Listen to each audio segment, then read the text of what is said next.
Okay, so I could have actually made a poll, which would have been interesting, but let's see how it goes. So, Nilu.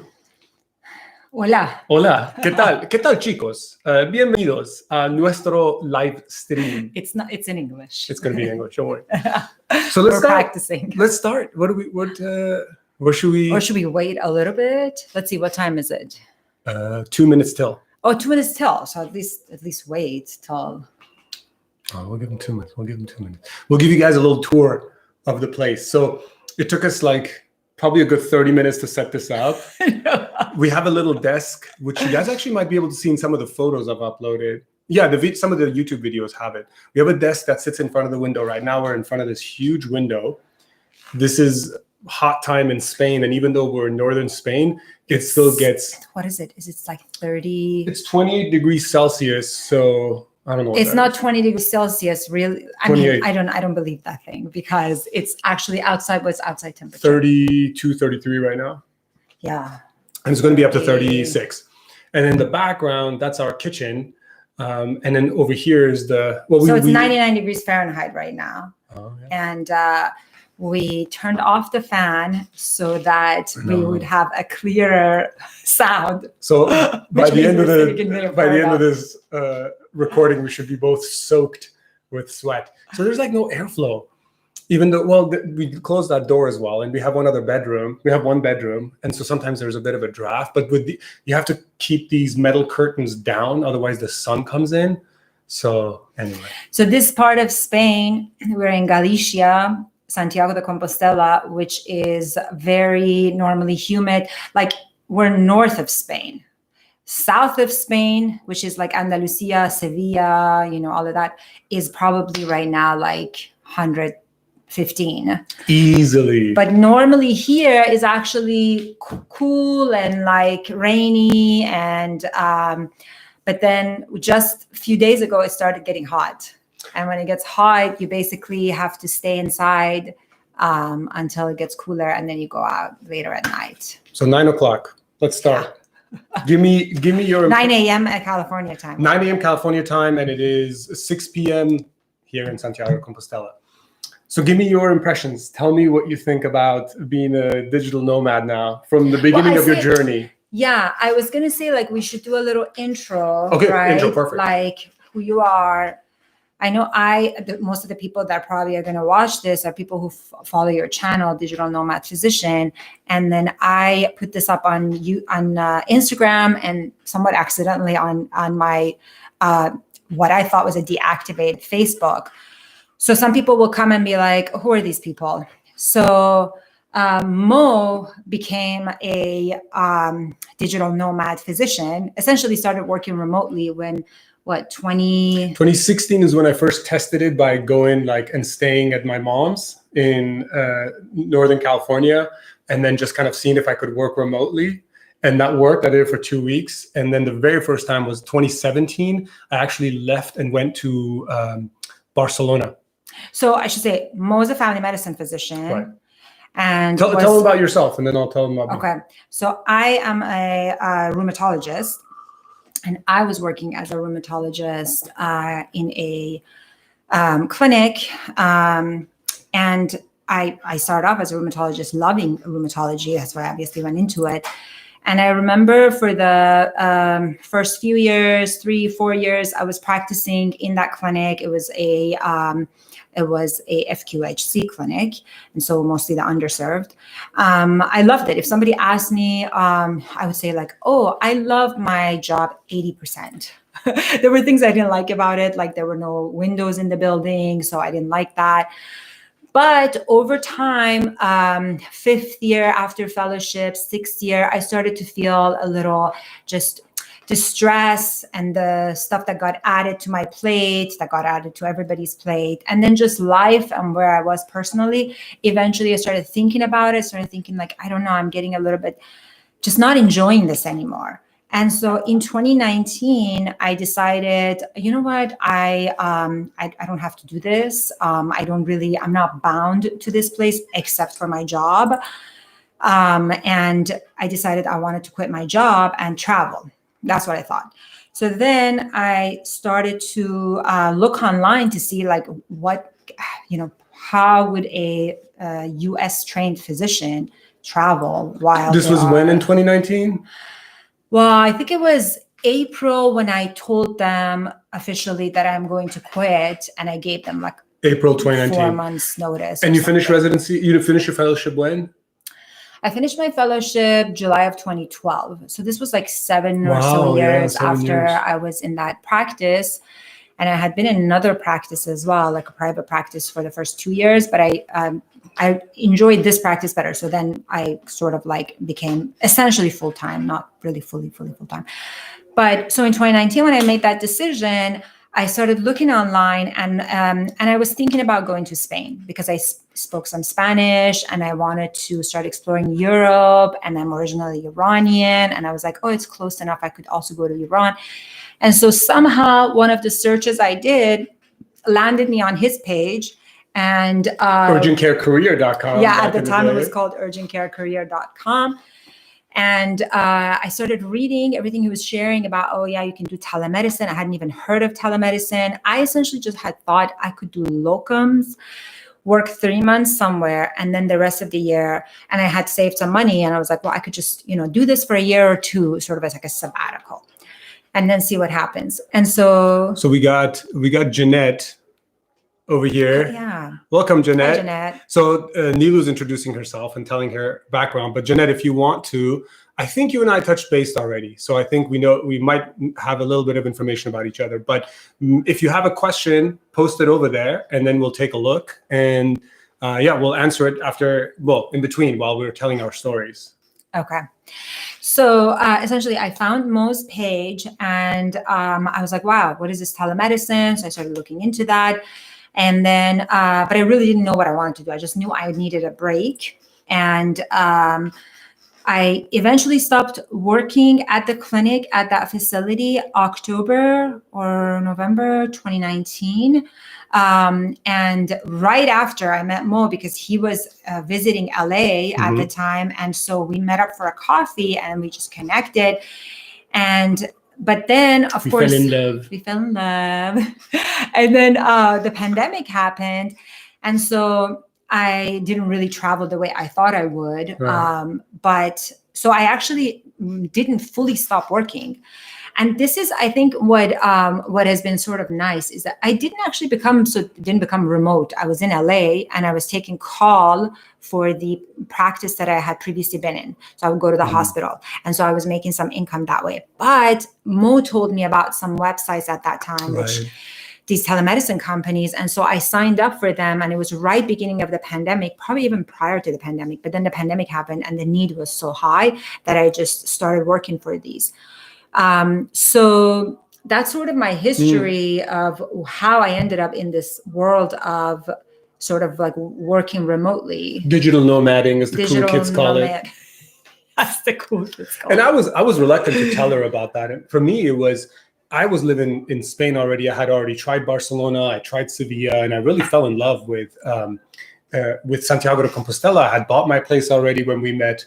But a part of me is like, hey, now that I'm settled in Santiago de Compostela, I really want to go and like go back to the US, work a little bit, and see if I can do that too. Like just go back to the US, work a little bit, and come back over here. And just the idea of doing that, and just the fact that I was doing it, made me realize I would much rather just be here and figure out my life remotely, but just fall back on the concept of like, I could always go back to the US, work 3 months, make a lot of money, and then go spend that money here in Spain, Mexico, pretty much anywhere else in the world, even other parts of the US. You could be a nomad and just live on very little. And then when you still have your internal medicine certification, board certification. Yeah, so most of my friends who are rheumatologists, they work full-time rheumatologists, they don't feel the need to keep their internal medicine because it's like a lot of money to be board certified, obviously, as most of you know. And so I was coming up against my 10-year internal medicine board certification. And I was like, what? I don't know what I'm doing with this whole like becoming a gypsy, nomad. And so I was like, well, maybe I'll need internal medicine. Maybe, and I don't even know why I thought that, because there's definitely locum rheumatology jobs, but I thought maybe I will want to do sort of like working in another country, and that'll somehow help me. So I recertified my internal medicine boards, which I'm glad I did, because I haven't gotten involved with rheumatology locum, although I am sure there are some. I've heard of some, but I'm a little bit reluctant still about rheumatology locum, or not locum, telemedicine. Right. Telerheumatology. And so I am doing internal medicine, telemedicine.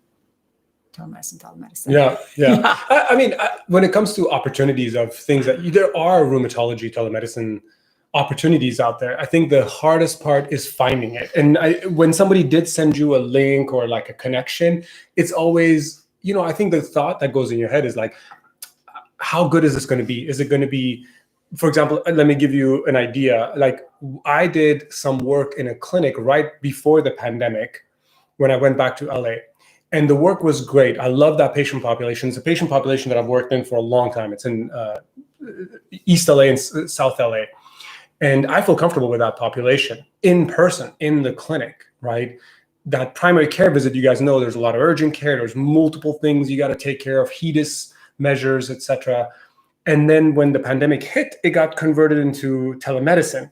And essentially what the medical director did is convert the in-person visit to a telemedicine visit. And you can't do that. That's just absolutely impossible. There's no way I can do the same amount of work, get the same things done when I'm not in the clinic. I don't have access to the same system. The system is not as fast. It's difficult to understand the patient. I need much more time to build that rapport. So if you, for example, did that rheumatology telemedicine practice and it was just another similar rheumatology in-person visit, you wouldn't have liked it. You probably would have burnt out from it, and you wouldn't have you would have given up on it. Yeah, for sure. Going to come back to that. I want to see what she's asking, Jeanette, wondering about plus and minuses of keeping my board certification. What's your board certification? Yeah, so Jeanette, tell us a little bit about, if you want to tell us what state you're practicing in, MDDO and PPA, and what are you board certified in? Yeah. Maybe Jeanette, I'm pretty sure that's the same Jeanette I just spoke to. Let's see. Thank you for covering this content and sharing your story, Jeanette. Oh, yeah, so maybe a different Jeanette. Anyways. So I mean, in general, I think cash-based practice. It seems I should be able to see patients via telemedicine as long as I don't prescribe state line. Yeah. I think. Well, tell us what's your board certification. Right. So I'm a cash-based practice. It seems I should be able to see patients via telemedicine as long as I don't prescribe state lines. Like board as long as she's just in medicine. Yeah, like I think if you want to do family medicine. So if you're board certified in family medicine, I think in general it makes sense to keep your board certification if you're still unsure as to which direction you might go. Just having that is sort of like the soft cushion that softens your landing if you decide that, oh my God, this isn't working out for me. As far as state lines, the rules are pretty strict. Once you do anything with telemedicine, once you engage in the patient and provider relationship, doesn't matter what you prescribe. You can even tell them, hey, take some ibuprofen over the counter. If you say that, you not only have you prescribed ibuprofen by just verbally saying that, or if you say, oh, this is likely this or this is not that, you provided them with a diagnosis and assessment. So in the stuff that I write about and I talk about, there are two different things you can do. You can either be somebody's provider or you can be a health coach. And in order to be a health coach, and Nilu knows how much I've gone through to be able to delineate that very strictly, that I am your health coach. I'm not your physician. No professional patient-doctor relationship is formed. I'm not going to give you a diagnosis. I'm not going to give you an assessment. I'm not going to tell you what you should do. I'm not going to prescribe even a workout routine because I can't do that. What I can tell you is my patients who generally exercise like this tend to have better results. My elderly patients tend to do better with resistance training than with cardiovascular training, or this kind of diet is better. And it sounds like you are on this beta blocker. Beta blockers generally don't do a lot for congestive heart failure. So if it's really giving you a lot of problems, you could discuss it with your doctor. So you guys get a sense of like, there's a difference between being somebody's provider than somebody's, we have health Jody. coach. Hi, Jody. Hey, Jody. So Jody says would love to do pediatrics via telemedicine. Jody's my good friend. Yay. So we're talking about, I think that was really what was something that was surprising to me. Like, what? I'm going to be a health coach? Like, that doesn't make any sense. But I'm finding it interesting because what I enjoy about practice and what I used to enjoy, because I'm sort of in this phase of questioning, what is it that I still enjoy about medicine? What I used to enjoy was to be able to give this knowledge that I have, a skill that I have to somebody and have them get better from what's happening with them, right? But in reality, there was, between having to see so many patients, between the stress of like, oh, the patient's unhappy with you, they're going to write a report about you, you're going to get sued. So much of that, I think, at least was part of my burnout. And so this idea of a health coach, and most had several clients, actually physicians, from oncologists to neurologists to family medicine, hospitalists who are now, he's working with them because they enjoy that aspect of helping that person, that patient. But what goes with this, entering this patient-doctor relationship of like, I'm going to prescribe you medications and, when you take that on, right, I'm going to give you recommendations of what to do, then is what sort of like, that's the part that's not appealing to them. And so that's one of the things that Mo's been working on, like, okay, legally, what is it that you can do where you can still be involved with a patient, help them, and not necessarily be in that patient-doctor relationship. And so that's one thing that we're talking about, and we're going to come back to telemedicine, Jody. Right. I think, you can have, I always talk about this triangle that every clinician should have. It's a triangle where you are consulting, you're providing your knowledge as what you learned in this industry to so many other people who are willing to pay you money for it. You're doing clinical work, so you're doing telemedicine or in-person medicine. And then this other piece is you're a coach. And this coach piece, some people kind of initially, some of my career coaching clients initially think, oh, so I just got to be like somebody's weight loss guru. I don't want to do that. But you're not, right? You can create a course, you can create digital courses, you can do group therapy sessions for people, and all of that can be part of this health coaching aspect. And I think that piece is really powerful and becoming more powerful as you guys can see, Western medicine is getting a little divided. So for example, for Jody, when you want to do pediatrics, when you look at the scene right now, the pediatrics, so there's some telemedicine companies trying to get into pediatrics, certainly MD Live, Teladoc, American Well, Parsley, they're trying to kind of set themselves up to do a little bit of pediatric care, but sometimes it's not often done well. And the reason I say that is because the riches are in the niches, right? Meaning that if you instead focus on one set of patient population, as in my pediatric telemedicine practice only does kids or infants up to 6 months of age, right? I only do newborns, or I only do newborns to new moms. That's my practice entirely. All of a sudden,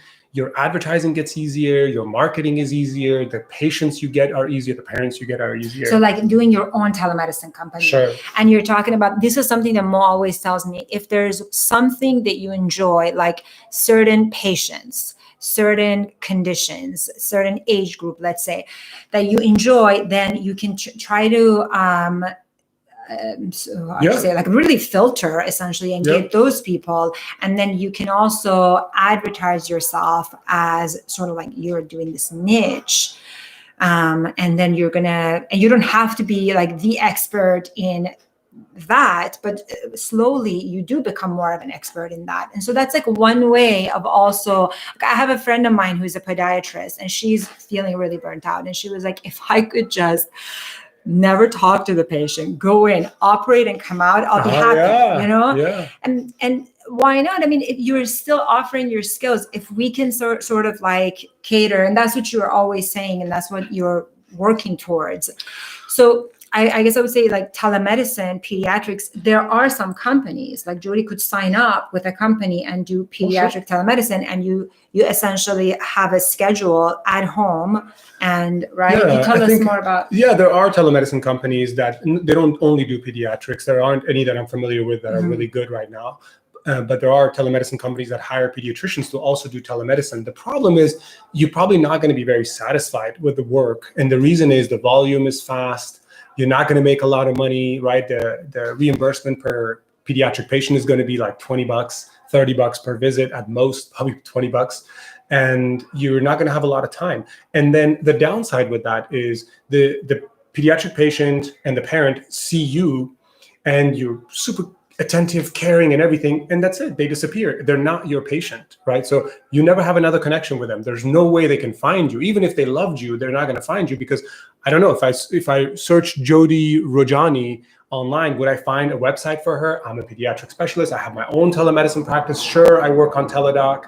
But if I can, as a parent, if I really love her, if I really enjoy her, I might Google her. But if you don't show up, I would never be able to follow you. You see what I mean? So that's kind of one of the downsides. Why don't you talk a little bit about, like, let's say that somebody like Jody was going to do their own telemedicine company.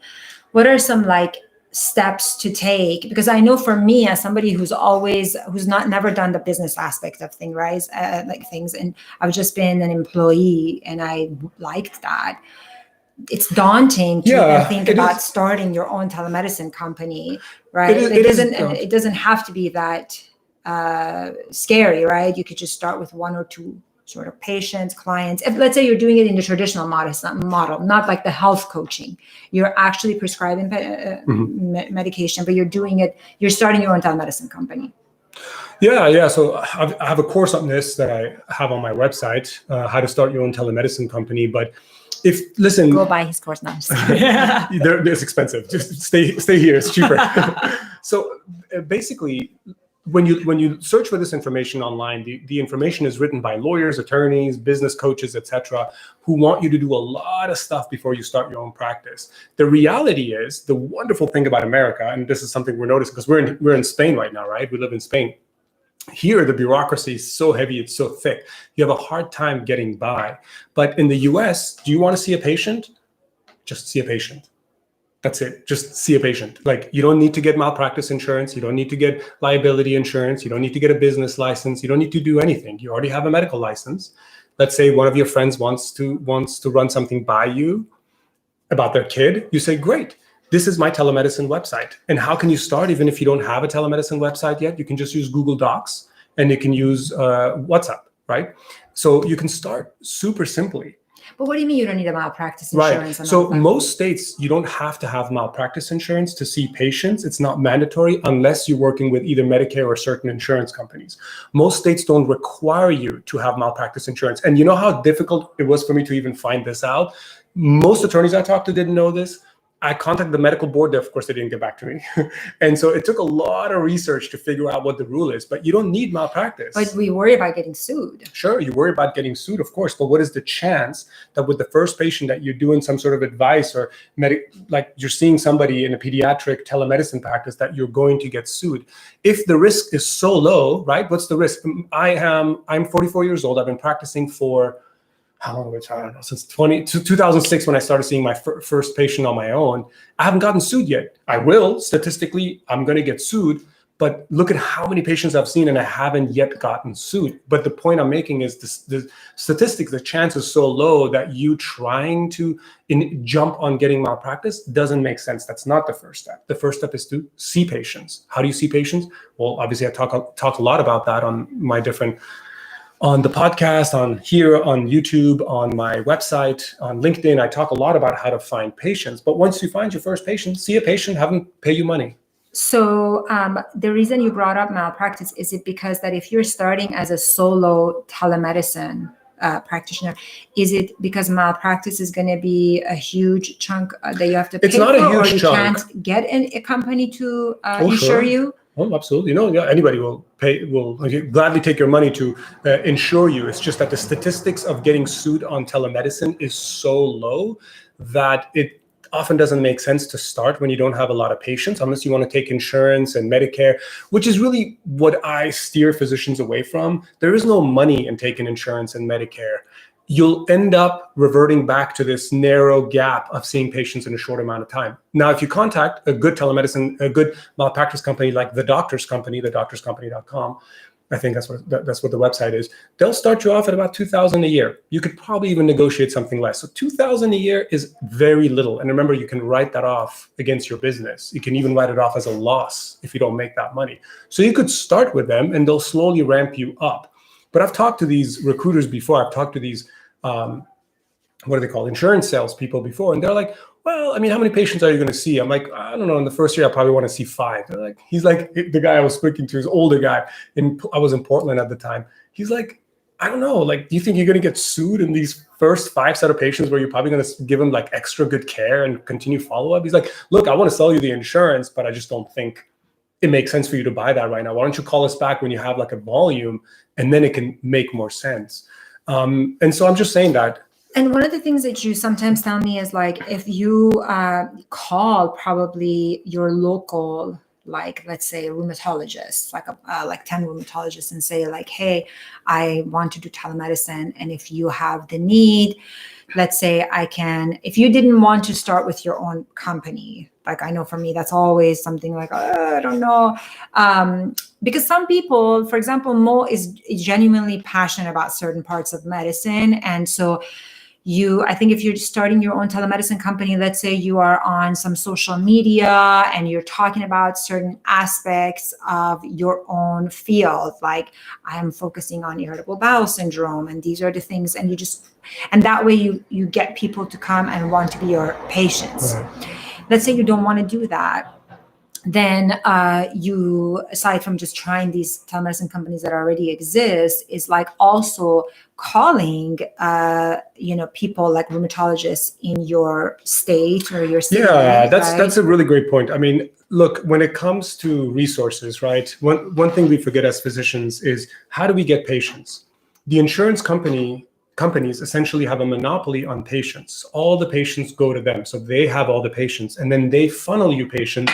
Once you sign an IPA or sign an agreement with them, once you're in network, then those patients come to you. The problem with that always, as I say, is that those may not be the ideal patients that mesh well with you. For example, I have a certain personality that even comes across in this YouTube video. Some of you would be like, I don't even want to work with this guy, nor would I want him as my doctor. Some of you are like, this guy's amazing. Like, he's handsome, good looking, tall, love the way he cuts. Okay. So you might be like, I could work with this guy. I like this guy. So I think that is what's missing. And I think Jeanette just said it well, is that she believes more in the direct primary care thing. But I'm not trying to push that. By all means, if you want to take insurance, you can do it. And I can actually get into that. There are really easy ways for you to have a cash-based practice and refer patients out to this. There's a third-party website where if they still want to bill their insurance for this visit, they can go do all of that legwork. So essentially, you can give them the super bill, exactly what you did. It's automatically printed at any electronic medical record, or you can just print it out on Google Documents, and you email it to them as a PDF, and they can submit it to their insurance. So they can handle all of the headache. Medicare, Medicaid does not work that way. You cannot charge someone and then have them bill. That's a shame. I think I understand why they do it, but it just doesn't work. And so what I'm trying to say is, there are really good tricks of finding your initial set of patients. There are so many pain points a pediatric office has. Like, they're like, look, I don't want to deal with this mom who's has new infant, first time. They're worried about the poop not coming. It's been 6 days and a half and there's no poop, and the mom is freaking out. A lot of pediatric offices don't want to deal with that. So you say, great, I have this. I would freak out. Huh? If my baby didn't have poop for 6.5 days. Yeah, what do you think, Jody? If they don't have poop for 6.5 days. So basically, you can go to a pediatric office and say, I have this newborn mother program. It's free. They can enroll. It's a 60-minute video conference that I do every week on every Friday morning. I'm on there. That's the initial buy-in, right? The client, the patient, the mother, the dad. Hopefully the dad, it's not rare, but let's say the dad. Also, they come on the video and you guys have a chat and you do a little group Jody session. says I would have worried. I would have worried. So it's perfect, those mothers. But one thing I was going to say is that like me, whenever me and Mo talk about these things, I always feel like he's more entrepreneurial, right? Like, I don't know, like entrepreneurial. And I am less so, especially because I feel like I've lost a little bit my like passion about certain like conditions. Like I've seen chronic diseases and I feel like I have at times felt like a failure in treating chronic diseases. So I'm not that excited, like, oh, I want to like start advertising about like how to treat, I don't know, lupus or so. But I think that one sort of like an exercise to do with yourself, with oneself, like for me to do, is to just kind of brainstorm and sit there and think, what is it that I still enjoy about my field, right? Especially if you want to break off into doing your own thing, right? Like if I were to do my own thing, I would have to really sit there and be like, what is it that I enjoy? Like, and sometimes like, I don't enjoy anything about it. Or like, oh, maybe I think I would like actually those RA patients that I can really give them the medication and then they get better and they come back and they're better, And I think that's the difference of finding a job and an income source, and then building your social life and your fun life and the rest of your life around this one particular thing. So like this job-centric viewpoint, as opposed to this is me, this is my social network, this is what I really enjoy. And here out in the periphery, I have this option. I could make some money just doing some locums work in the US 1 month out of the year. Here, there's this other little wedge. I could build my own telemedicine practice. So I think I think the example you gave is really good, but I would start broad and I would say, okay, I do need to make some money in medicine, right? How do I make it? Okay, I'm a rheumatologist, so I need to see rheum patients. Let me think back to all the visits that I actually enjoyed and all the visits I didn't. So with my coaching clients, that's what they would do. They would have to sit there. And if they don't do it, they don't do it. But it would benefit them to sit there and tell me, categorize your patients and give me 10 different categories. And some are like really... they give me 15 categories. Fine. Give me 10 categories, 5 categories of patients that you had. Which were your top, you like the most? The doctors you're working with, the doctors. Right? So Nilu would maybe say, I love my 30 to 40-year-old males with new onset psoriatic arthritis diagnosis, or I love my, like the moms with lupus, they're, really on top of it. I love the elderly ladies with new onset rheumatology. She would give me a patient category that she likes. And then we would dive into, what about that do you like? I just really like to adjust their medicine and then discuss their functionality. That's it. Great. So you don't want to be their rheumatologist, right? You don't need to be and probably shouldn't be their primary rheumatologist, but you could be the rheumatology coach for them, the rheumatology second opinion manager, or you could create a role for yourself and market to these individuals and find these people who are really passionate about changing their life in that way. Yeah, because ultimately I think we're all here because the conventional way that we got trained to practice, for me, it was a rheumatologist, go into the clinic 8 to 5, answer phone calls after, messages, emails, whatnot. Well, that was not actually what I learned in fellowship, but those got added later. It wasn't sustainable, like burnt out and not enjoying it. Like I the last year or two of it, I wasn't really enjoying it anymore. But obviously, we're still not done with that career, right? Like we still need to pay the loans off, make money from it. And if there are still parts of it that we enjoy, like how do we find a way? And that's not impossible. I think that's what I'm realizing, is that I thought you either do it the conventional way or you're out. You're out. If you're not going to do rheumatology that way, you're not going to be able to, like, what is this whole telemedicine? What is this whole coaching? What is this? But no, like you ultimately want to use the knowledge and skills that you have to help some people. And in the meantime, and enjoy it. Like for me, when I felt like I helped someone, I enjoyed it. But a lot of times I didn't feel like I was helping someone. They were upset at me. You're not treating my pain. You're not treating my fibromyalgia. So I wasn't enjoying it. So I think the whole idea of this is, besides like working remotely, working remotely is like, if you really want to not have to be like, as you call it, if you want to be location independent. But some people don't. Some people just want to, they just feel burnt out and they just want to find a way to be able to still enjoy medicine. And I think that's what we're talking about, right? What are some ways of still being able to do that? That's a good question, actually. Do you think you would be, imagine now that you know some of the things that you know, could you see yourself living back in LA right now? Maybe like a affordable apartment and you're just working remotely, doing something there? Or do you find that you still kind of want this exploration style, digital nomad lifestyle? That's why I think it's so personal for every doctor, every person, because for me, it was both somewhat a burnout of life and medicine. Like I just didn't want to continue that monotonous life. Like it became monotonous for me and not enjoyable. It was monotonous in the beginning in the sense that I was going to that job and coming back home and going and coming back, but it was enjoyable. And then at some point, maybe it was just the patients, the number of patients that were like difficult, which was probably just 4 or 5, but it felt like, so much. And then the monotony and everything added together, and I didn't want to do it anymore. So if I was doing, and I didn't live a very lavish life. Like I didn't have a lot of expenses. I didn't have children. I didn't have a nice house or a car or mortgage or any of that. And so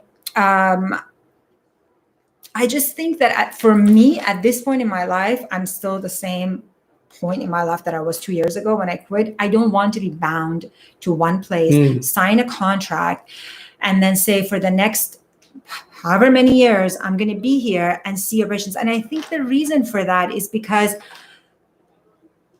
unfortunately, I feel somewhat defeated with a percentage of my rheumatology patients. And that takes the joy out of it.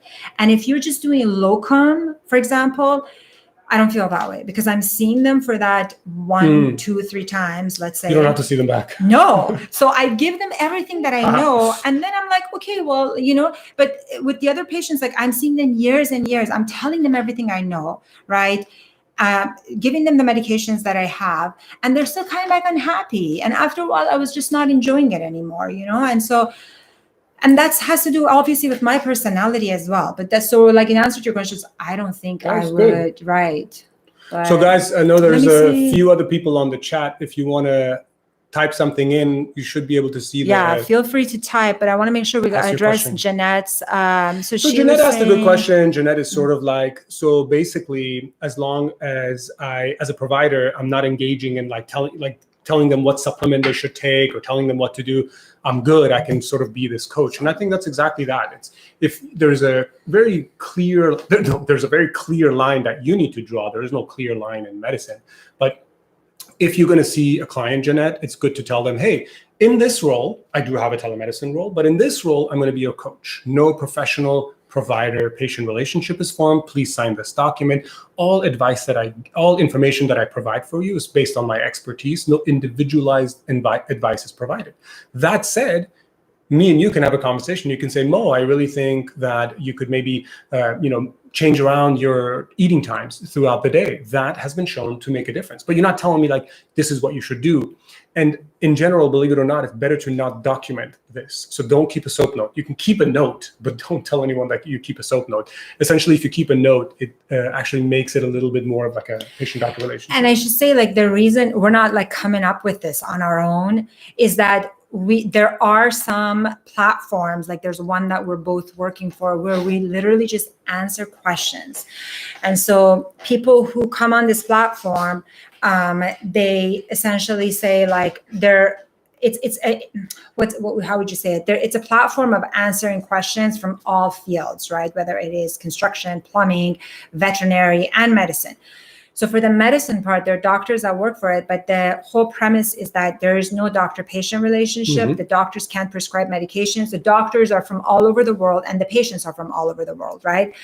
And so you answer people's questions. They're like, but you answer it in a general format, right? You still hear their case, and you say, well, in these kind of situations, for example, if you have ulcerative colitis, and patients typically benefit from this. So it's like you're writing, let's say, a blog, a medical health blog, and giving your opinions or giving your expertise, but you're not treating an individual patient. You're not saying, you, based on everything that you're telling me, you should start this, and then I'm going to see you back, right? So you're kind of taking that out of it, if that's the part that you recognize as adding the stress and the, which I think, because I definitely enjoy this whole question and answer thing.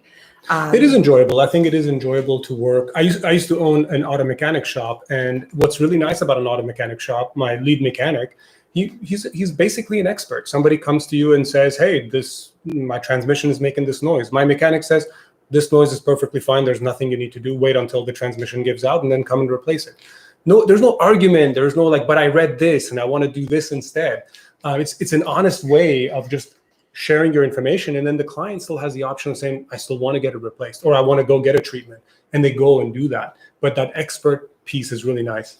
What was that question? We have a comment, anonymous comment. Do you recommend to get in-person clinical experience before doing telemedicine online coaching, or is it fine to get straight into, so like if you're out of residency or fellowship, let's say, or medical student, thinking about like, should you go become an attending first?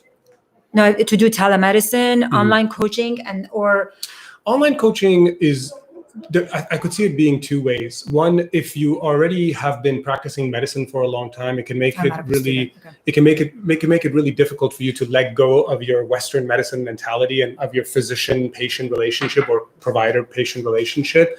So if anything, I think if you have a passion for that, start that off in the beginning. That said, you probably want some experience I don't know what you're going to do after medical school, but if you're going to practice medicine, you need that experience as an attending, because the system of medicine is the system of medicine, and it's good to learn it. But if you're going to start a telemedicine practice yourself, obviously that's really easy. There's no issues. But most telemedicine companies will not hire you unless you've already practiced for a few years after being an attending. But if you're going to start your own, there's actually a great, wonderful medical student who contacted me recently. His name, I don't have to share it so I can say what his situation was, but he's thinking about dropping out of medical school. But there is a really good reason why. He's very accomplished in his mentality when it comes to why and what he wants to do it for and what he's going to do with his time. And he's already proven some concepts. So we had an awesome conversation. He actually paid me for my consulting time. And then towards the end, I found out that he's a medical student. I don't charge medical students or residents. I also don't have time to, not everybody, I don't want everybody like attacking me and asking me for free consultations. When I have them, I definitely will do it. Yeah, he doesn't charge students and residents. Yeah, because I think I love the idea of having more physicians doing something kind of unique, kind of different, and still helping patients. And he's going to take this very unique approach of helping patients with his expertise. So for him to finish medical school and do what he does. Well, I would also say, like, if you already know what it is that you like, let's say you're really passionate. Let's say you have a personal story of your family that you're really passionate about, like, GI or something. Then maybe you can start already, like, going into that. Like, even now as a medical student is passionate about a certain aspect, and so he's going to go towards that, right? Because there are people who dropped out of residency and ended up having careers, health-related careers. Your ideas as a medical student right now are untarnished. You have a perspective on health and care that is untarnished by Western medicine. As you get further along in Western medicine, it's not that it's going to be tarnished for a bad reason. It's going to be painted with a certain brush, and that brush is the patient, is the customer, the physician is the paternal role. That takes on the paternal role and tells the patient what to do, and if they don't listen, the patient's difficult. So you get some of those negative things too. So I think if you already have any ideas, it'd be a great time to just try it out. Start a website, start answering questions on different platforms, and see if you can find some traction. And if you do, I think I would roll with it. I was thinking, do you want to say what's direct primary care? Because I think Jeanette brought it up. Maybe Jody, if she's still on, maybe she doesn't know about it. So there's a term called direct care. We initially started out as direct primary care, but now we just call it direct care. All it really means is that you're bypassing the insurance. So if Nilu is a patient and I'm the doctor, she's paying me directly for any services or care. That includes hospitalization, ICU stay, surgery, procedures, office visit, x-rays, lab tests. And the reason of this direct pay is obviously transparency, and price will go down a lot when you do that, right? Price will go down, and then the quality of the physician really starts standing out, because now I am responsible to actually Nilu as opposed to the insurance company, right? I have my head down when I see a patient. I'm documenting for the insurance company. I'm doing the billing code. I'm doing the ICD-10 code. And then I'm also making sure that she doesn't sue me. But most of my responsibility isn't necessarily towards you.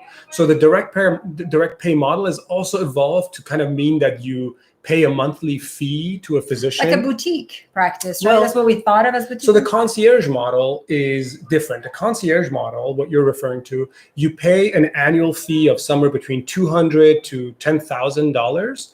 On top of that, you have to have insurance, so you still are going to the same visit. But if the physician is really good, like in Beverly Hills and LA and West LA, there's a lot of physicians like that who have a concierge practice. And so you're paying a subscription just to be able to get on their panel, but you still are going to pay your copay. You're still going to pay your insurance. They're still going to bill you, but they're going to charge extra. One Medical is an example. They just charge $200 a year to do that. And they're kind of setting themselves up for boutique style, but their profit margins aren't that good. The direct pay is Nilu pays me $100 every single month, and she becomes my patient. And then you're just available all the time? I'm available all the time within reason. Obviously, I'm not doing emergency calls for you. I'm going to let you know ahead of time when I am available, but I usually also have a medical assistant whom you can reach, and I make myself available to you. Many direct primary care or many direct care clinicians, orthopedic surgeons, neurosurgeons, neurologists, rheumatologists. Actually, I haven't met a room one yet, but GI doctors, they basically charge a regular fee for their patients who obviously need their ongoing care. Think seizure disorder, think Crohn's disease, ulcerative colitis. And it's kind of really nice in a way, right? Because you're like, I really need this doctor. This is all I really need. And they do a lot of things for you, and they're really resourceful. So if I need to admit Nilu, I know which hospital I can get her admitted to for just $2,000 for like 4 or 5 days. And I can round in that hospital. I have colleagues. I just thought of something I wanted to tell you guys. So here in Spain, we both had medical issues we had to go to the doctor for. And I had an observation that as a physician, I know I'm that way. I know my friends, most of them are that way. We have so much responsibility, take on so much. Like the patient calls me, where's my follow-up results? Why hasn't your office called me? Send me to PT, or prior authorization wasn't done. It's all on the doctor. Here in Spain, it's all on the patient. And so no wonder, I mean, I always think about like, what are some of the things that like stress us out so much? Because this whole burnout thing, I know so many of my friends that are still practicing because they don't have the luxury of just, dropping out. They have kids, they have families, and they are burned out. Yeah. And I think that when I think about it, I'm like, how could we, I wonder, like, but you think the care here is bad? Well, the care here is bad because the surgeons, we both went to surgeons, me for my knee, you for your hand. And I think it's the same thing. Like, they don't feel any pressure to make you happy, but then they're in practice years and years. Whereas I felt utter pressure. Like I felt like I have to make my patient happy. Right. They have to at least leave, even if I have nothing to offer them. But you felt like you got bad care. Well, the surgeon, I thought it was bad care because I asked him for my knee. I had a knee injury, and he said, get an MRI, which was already kind of actually bizarre for Spain. They never order any of this stuff.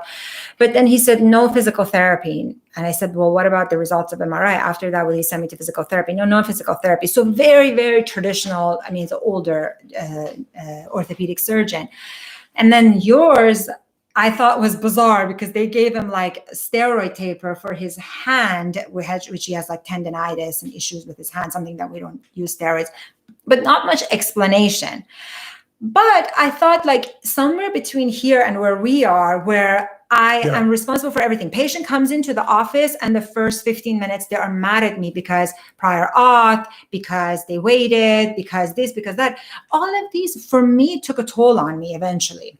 So it's just an observation. I thought like, because I thought maybe like if in the US, if we could look at these things, and especially if you're doing your own practice and not take on some of these things, like, and you have to go get the results of your MRI and bring it here. That's what they literally told me. Like, no, you have to go get the results, right? You have to make the appointment. Like the doctor was like, just seeing you and telling you, take this, it's all on you after that, right?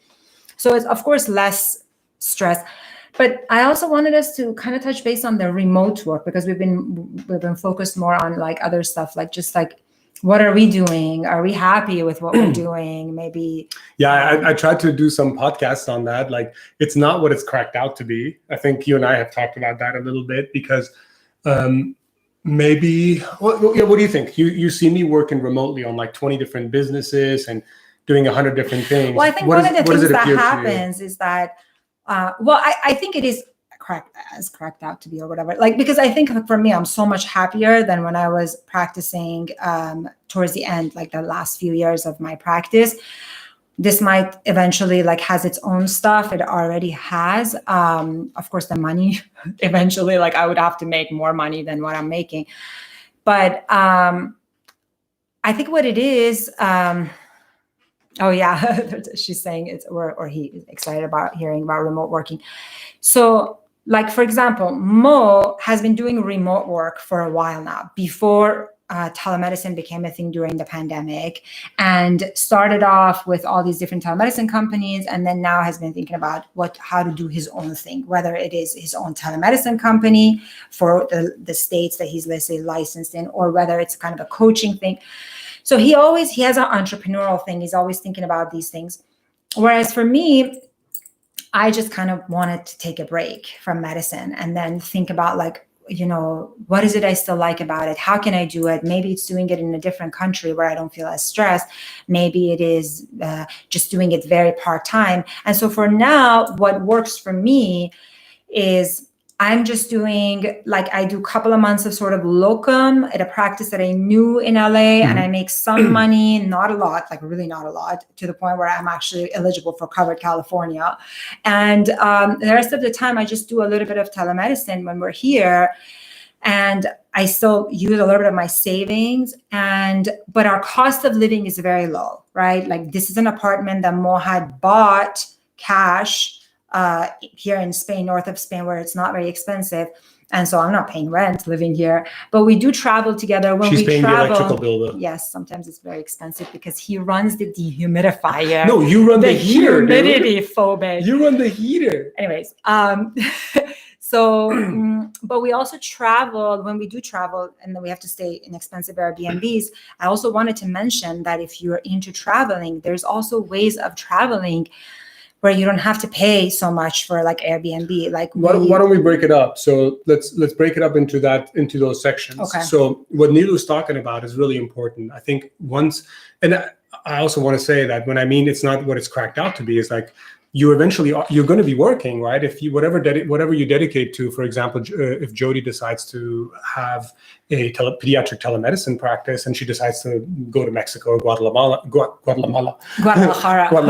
and work there, well, she's going to be working remotely from there. She's got to set a schedule for herself. Maybe if they want to go on a trip, it's like, no, I can't have a meeting. And that's what happens with me. Like, I have an automated system. So if somebody wants to do coaching with me or wants to consult with me, they book an appointment in my slot. And all of a sudden, Neil's like, hey, let's go catch the train, go to Pontevedra, which we still have to go to. And I'll be like, I can't. I have a meeting with this person I don't even know for 30 minutes, for an hour. So those are some of the things that you kind of figure out as you do it. But as for our esteemed medical student who asked the question, there are a lot of ways of doing it. That's the crazy part. That's the fun part. Like, Nilu right now is in a phase of just getting over that crazy hardcore burnout stage and just kind of figuring out like, oh man, I can just breathe. I don't have to do anything. So I know I went through that stage already, but now I'm in this stage where I'm like, let me see, what do I like? What do I like in medicine? I know I don't like the traditional visit. Okay, but there's things that I like. So I got into healthcare consulting because there's always a healthcare startup who's like, hey, we want to know if we can automate this UTI protocol thing. And they pay me $150, $300, $600. And I'm like, no, UTI is actually really complicated. It's all these things. But if you catch these patients, they're perfect for your UTI protocol.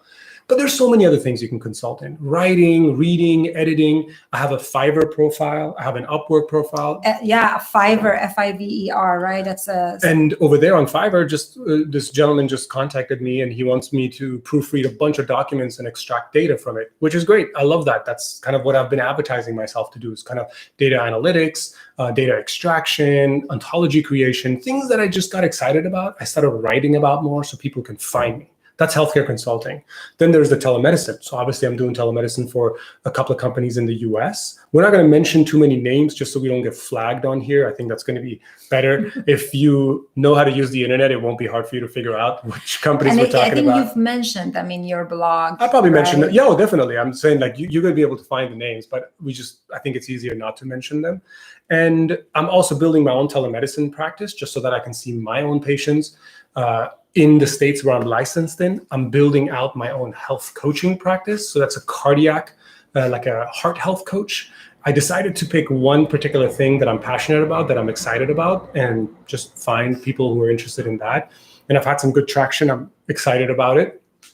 And then the other piece is, of course, investing, real estate. There's so many other ways that you can make money outside of just whatever your medical expertise is. But for us is also being able to save some money on travel, right? So buying this place cash for 90,000 euros was great because we just have maybe 100 euros a month of overhead costs, and property tax here is maybe 160 euros a year. So like, it's so easy to live here for super cheap. Food is really cheap, right? Travel is really cheap. Taxi is really cheap. I mean, everything's kind of cheap. Spain is one of the cheapest countries using the euro. In Europe. Yeah.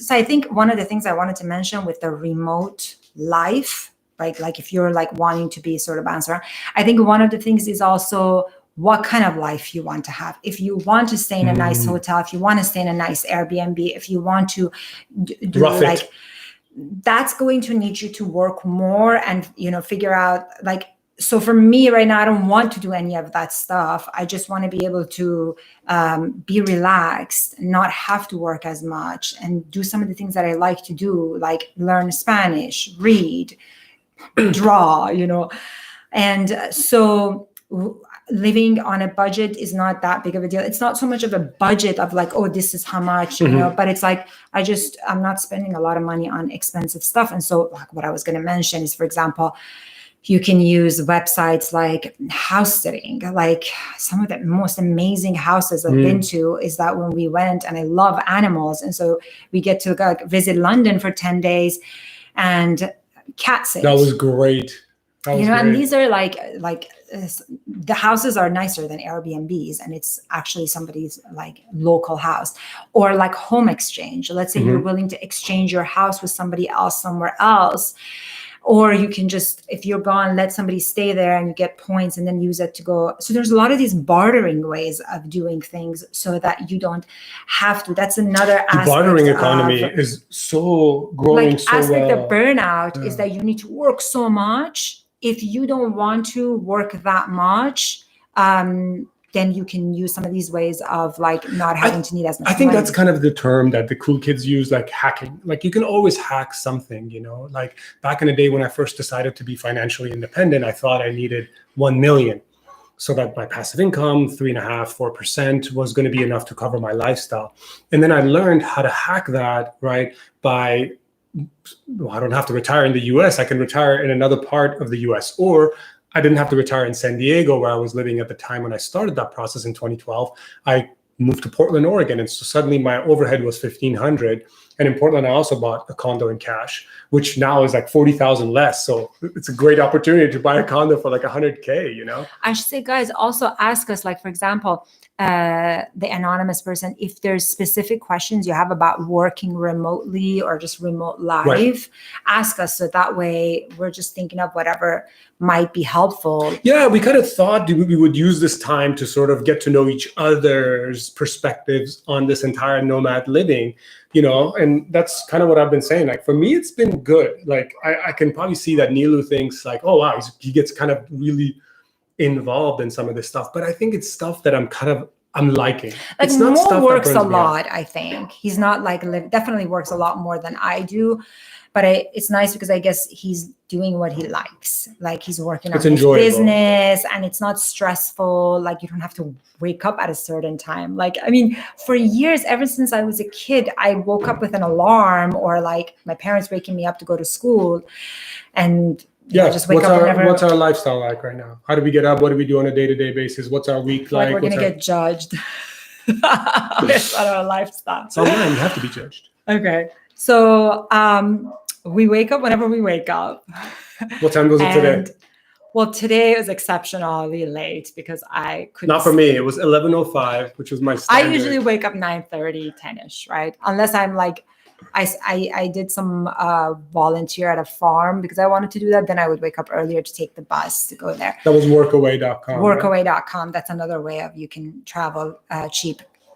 Anyway, so we wake up whenever we wake up, and then we, what do we do?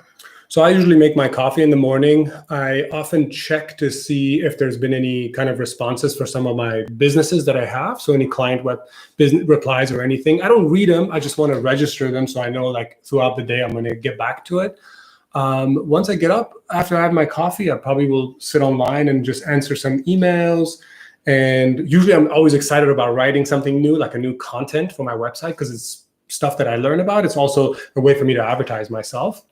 And then we usually go and grab lunch, or we make lunch at home together, right? Right. And then we might work Lunch. In the afternoon. Although I should admit, I don't do a lot of work, a lot of medicine work. So she says she doesn't, but this is the interesting part. I think when you are in it yourself and you're comparing yourself to your past, right. And when we look at our current economy and how efficient our economy is, if you read the 4-hour work week, which obviously now is a little bit like outdated, most of us, especially as physicians, probably need to only work 2 to 4 hours a day to do everything that we need to, if you have the right support, if you have everything. And you probably does on average an hour a day. She just doesn't register it. Sometimes I'm really in that kind of like medicine mood, and like I go on this website and answer questions, and I look up and up to date, and it's general medicine. It's everything, right? For me, I would probably say it's 2 hours. I would say probably 2 hours a day. But sometimes I don't work. I don't do any work that's generating money. I'm like, I worked earlier, like, end of last year, I worked locum, I have money saved. And so I just do whatever I want. And I do want to come back to that, the whole doing whatever you want, because I think that's something that we all want to do, but at the same time, we don't really ultimately let ourselves enjoy it because of the guilt. But I wanted to come to some of the questions we got. Jody's asking if you get healthcare in Spain if you're not a citizen. So I got, both of us at this point have a visa. So normally as a United States citizen, if you go to Europe, you're allowed to stay for 3 months, then you have to leave. You essentially get a 3 months visa without ever asking for a visa. But I wanted to live here, so I got a 1-year visa, just showing them that I have money in my bank account. And then they only ask for like, I don't know, 15,000, 20,000, like they're not a lot of money. And then they give you a visa, but they require you to get health insurance, and they require you to get the most expensive health insurance without any copay or anything, which is 85 euros a month. Dang, that's how much you're paying? Yeah. I'm paying 55. But 57. 85 compared to what I would pay in the US 400? was like, would be something like that. So we have private health insurance here in Spain. If you became a resident here, you would just be part of you would pay into the government sponsored health insurance that is free here. But here we pay private. But the nice thing is there's no copays, and obviously you get the care that we discussed earlier in the video that Jody probably didn't. Right. And so far I have had to go to the ER once. No, you didn't go to the ER. Well, it was the urgent care anyways. But like none of that I had to pay. I got an MRI for my knee. But the butcher, as we call him, he diagnosed her spot on, man. Spot on. I mean, I think so. Yeah. So, but I think if you're going somewhere, let's say like if you come for those 3 months, do you get first of all, if you pay foreigner? cash here for everything, you wouldn't even notice the difference. You can pay cash for an MRI here, $300. You can pay cash for a visit, $50, $40. You can see a specialist here for like $60, $80 an hour for a visit. So here, everything is super, super cheap. So when it comes to, do you need health insurance? Sure, you can buy it, but you don't need it unless, of course, you're financially in trouble. Then, of course, buy health insurance. But Jeanette says, my sweetie and I are the only two who work at our clinic too. We work 3 days a week in office, but we do have a lot of paperwork to chase. We want to chase less paperwork from Mexico. Right. And I think paperwork often is a side effect of justifying to the health insurance companies what you're doing, right? So for example, if you have your own practice that's private, you do not need to, as a family medicine or urgent care doctor, I can say patient presented with UTI symptoms, no fevers, no chills, no blood in the urine, urine positive, prescribe Bactrim, 3 days. I don't have to do any of that other stuff. I don't have to put vitals in. I don't have to do a review system, heads assessment, past medical history, social history. Obviously, I would do a medication allergy. But my point is, like, you can literally write those little notes that people in Mexico and Iran, like some of our friends send us their notes, and the reason for that is because it's obvious what the situation was. It doesn't require anything else. But once you're doing kind of a third-party payer insurance, CMS, then you have to justify it. You have to write all of this bloated stuff so that you can upsell. So that's kind of, I don't know, that's a big advantage. And there's also a lot of data, by the way, to show that when you're doing a private practice, cash pay, your malpractice is really, really low. If you guys want to read up on that more, check out Atlas MD, which is a electronic medical record provider for private physicians, for direct care physicians. And they have some great stats that they have published about how low the malpractice is, like really, really low, because there's that connection, right? My patients have my cell phone. They text me, they email me. We can have a chat anytime. There's no reason for me. There's almost no reason for that to happen, And I purchased that medical justice protection league. That was super cool. So anyway, we'll talk about that another time. Let's see. I am becoming less and less interested in clinical practice, and I'm trying to figure out how to use my medical degree in different ways. What can I do right after medical school or while in medical school without any experience? I think there is a lot you can do with your medical degree. The question is what you're interested in, right? I mean, on a day-to-day basis, what excites you? What makes you want to get up? And you can say, well, I want to get up to eat something, right? I think it's something, the basic stuff we take for granted. And yet there are people who, like Dr. Greger, he never did residency, and he's one of the most successful authors in the clinical space. He's written so many different books, how not to diet, how not to die, and his content is interesting. It's also a little controversial. He comes from a very plant-based vegan perspective, but he's great at what he does, and he's done it really well. So I think you should try to have some ideas of what you would like to do. What does a successful life look like to you? It might not involve anything in clinical medicine, but maybe there is some interest you have with your knowledge as a medical student, right? Maybe you want to teach. If you go on YouTube, you'll see there's people teaching medical students. They're making really good money, drawing stuff out, educating students, teaching them how to pass tests, how to take tests, how to break down like the nephrotic versus nephritic syndromes. So there's so much you can do with your knowledge. But also, let's say like this person just wants to, they don't know what their interest is yet, right? And they just want to make money. They just want to have an income with their medical degree, right? Because sometimes you start and then you realize like, oh no, you know what? Like let's say healthcare consulting, right? Some of these companies, some of these technology companies want an ND.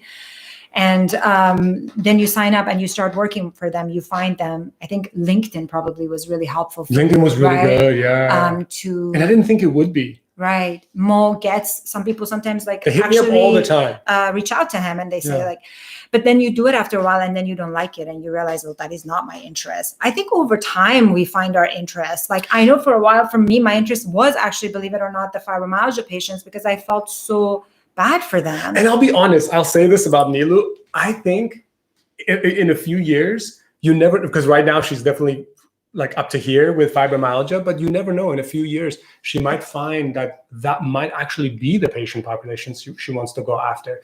But I will say, if I may, I think you're in a place right now where you're just sort of like, just passively trying to absorb and figure things out and take time for yourself and because heal you know yourself. What happened to me was, I remember I was in the patient room and I felt trapped, like so many times. I felt trapped in there, like I couldn't get out. Like some of these patients that I had that were difficult, they were unhappy, they just wanted to talk and talk and talk. And I would have like nurses and MAs at me saying like, well, what do I do with this? What do I do with that? I have to order a bunch of stuff. Like I just felt so overwhelmed. And I'm explaining to this patient that even though your ESR is a high, and even though this is what's going on, probably this is all fibromyalgia, and they're really angry at me. They're really upset at me. And so I think what happened was, I don't know, for me, it was like, at some point I was like, why do I have to do this? Like, I feel like I don't want to go in the room to see the patient. Like, who says that I have to do this? What did I sign my life and say like, you are a doctor, you are a rheumatologist, and you're going to have to do this until the day you die. And so it was for me, I think the phase I am in is like, oh, like I don't have to do that. Like I could just do whatever I want and just get up and like read a book and like, you know, have some of this money that is saved or just do the locum. And so I think that's the phase I'm in. And for sure, before I hit that though, I was like, I would see fibromyalgia patients. Let's say that was one of the most difficult patients in rheumatology. And I felt bad for them. And so I went and did integrative medicine. I wanted to learn like what else I can offer them. And so yeah, maybe like someday I will come back and maybe a year from now, maybe if I just allow myself like to breathe and not think like, oh, you're you know, a loser for not doing medicine while all your friends are doing it, you know? I mean, I think the question of like, what could you do immediately and right now is a common question. And the reason it can be both helpful and it could hurt you is because if you ask that question, you're only going to get a very limited perspective from someone like myself and maybe Nilo or other people you might connect with. But if you instead flip that around and look at yourself, like if I lived a truly meaningful life for me, that would be meaningful. Maybe that might be being a hobo and walking around with sheep, you know, I don't know, you know, but whatever that might look like for you, it might be traveling the world. It might be healing people, helping people, educating people, talking to people. I think once you approach it from that, and then you start this really broad kind of like, what do they say, top of the funnel, and then you slowly go down like, well, I also am really good at this, because you say without experience. You're saying without experience, dude, or she, whoever, you just got into medical school. You finished medical school. What it takes these days anywhere in the world to become a student, to become a medical student, to finish medical school, you have time organization, you have personal hygiene, you know how to talk to people, you know how to communicate, you know how to read, memorize, regurgitate, you know how to synthesize thoughts. There's so many skills you have that you just aren't aware of. And I think we get cut down to size as physicians, that you're just basically a walking medical license, right? That's like what we do. Well, anyway, it's not good. I don't think it's a good way of saying that. When in fact, we know customer service, we have empathy, we care, we can help patients, we can help them find information. There's so many skills that we have. Any one of those are marketable. Any one of those. Artie says, what do you guys use for your EMR and telemedicine platform? So I use Practice Better. I just did a YouTube video on the different types of EMRs that are out there. Probably if I had more volume, I would do Atlas MD.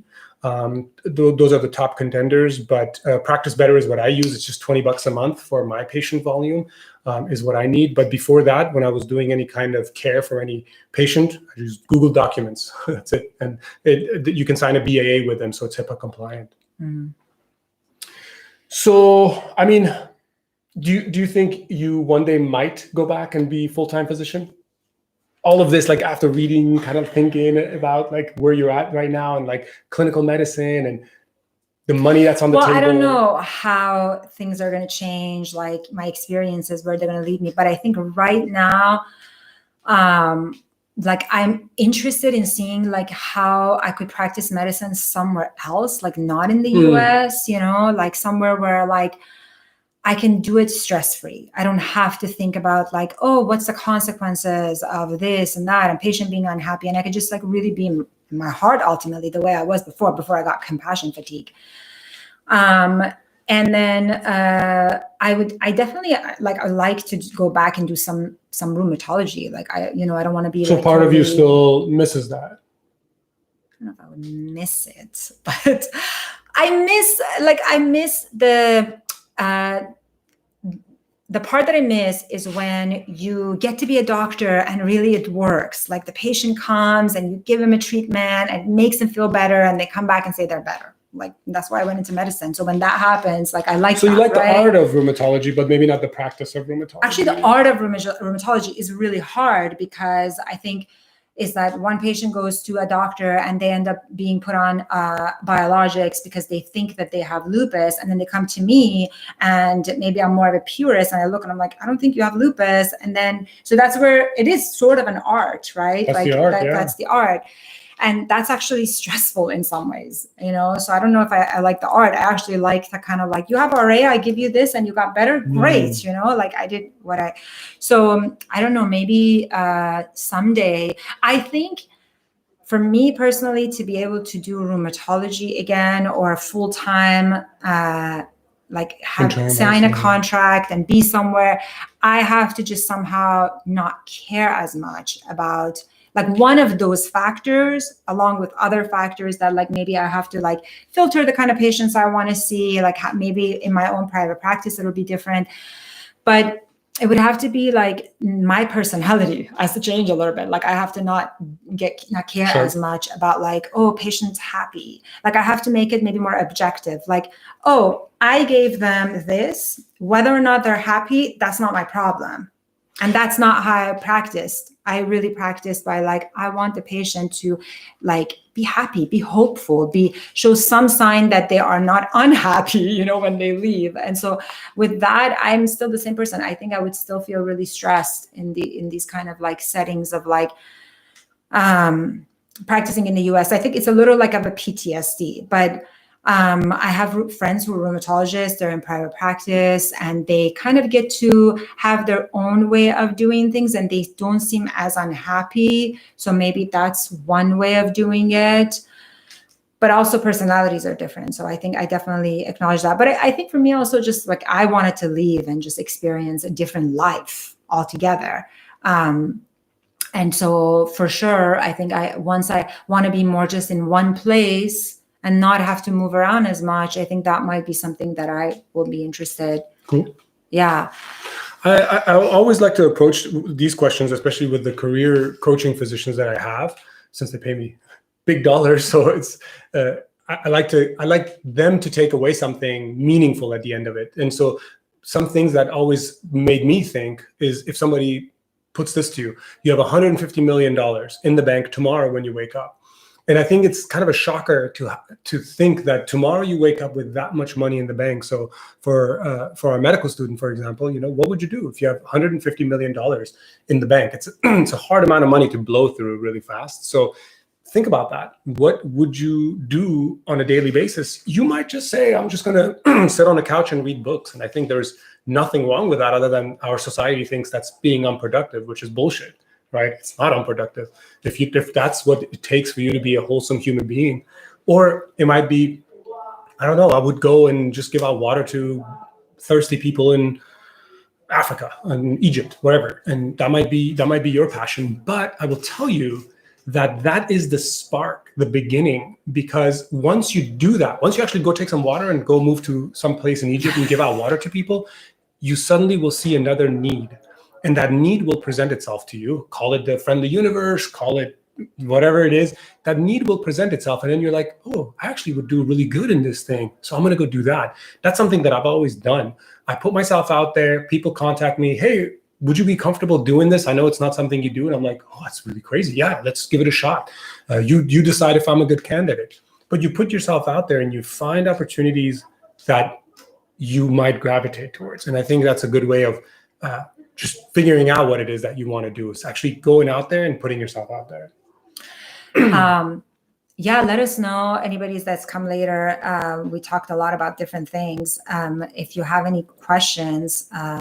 This is all recorded anyway, so you can watch it later. You can access the recording. But if you have a question, post it, we'll answer it. But one thing that I think for me, I realize is that the friends that I have reached out to us and say like, oh, what are you doing? I'm feeling a little bit burnt out, or maybe I want to do something remote, or like if you have a certain life that is you've set out to have in the US, and I think that happens a lot of times when you have a family, because then your children are involved and you want to make sure that they're going to the school or they have a certain life.